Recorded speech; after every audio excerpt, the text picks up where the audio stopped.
السلام عليكم ورحمة الله وبركاته. بنات صبايا حلوين، أقول لكم طريقة حلوة. لما تجيبوا جالون طحينة ويخلص الجالون ويفضل آخر شيء ما يطلع لا بزيت ولا بيطلع ولا بشيء، إيش تسووا؟ قصوها وبعدين تطلعوا الشيء الجامد اللي جوتها والما ما ينفع ترموه في الزبالة، حرام. قصيناها، شايفين يا حلوين؟ شوفوا قصيناها، هذا ما يطلع نهائيا اذا انتم ما قصيتوها، البقايا موجوده. شوفوا حبايبي، اللي عنده فكره غير هذه الفكره يفيدني فيها ومنكم نستفيد. طيب حبايبي الله يسعدكم، اللي عنده فكره يكتب لي هي ويعلق لي عليها، يمكن تكون فكره اسهل. انا ما جاتني الا فكره هذه اسهل منها، ما في، ما ادري، يمكن في اسهل من كذا. فاللي عنده افكار زي كذا يا ريت يكلمني كيف اطلع الطحينه الجامده المتبقيه في الجالون او من العلبه.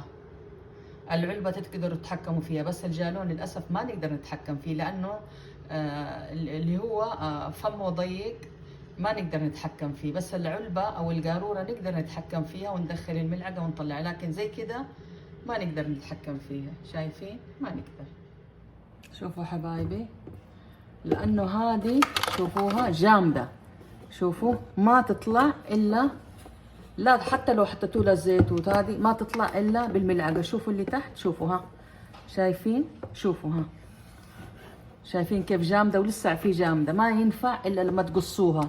في بعضهم ما يعرفوا يقصوها ولا يتحكموا، بمجرد ما صارت طحينه اخر شيء ما تجي ما هي سائله جامده يرموها في الزباله، وهذا حرام. التوفير حلو يا جماعه والنعمه حلوه. شوفوا كيف، شايفه كيف قاسين؟ ما تطلع الا اذا قصيتوها. فان شاء الله الفكره دي تنال اعجابكم. شايفين؟ شوفوا كيف حبايبي ايش طلع منها. هذا الجامد في جالون الطحينه. شوفوا كيف التوفير حلو.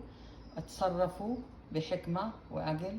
يعطيكم العافيه صبايا حلوين يا طعمين. يلا ايش رايكم في الفكره دي؟ لو سمحتوا ابغى اشوف تعليقاتكم، هل انتم بتسووها ولا لسه؟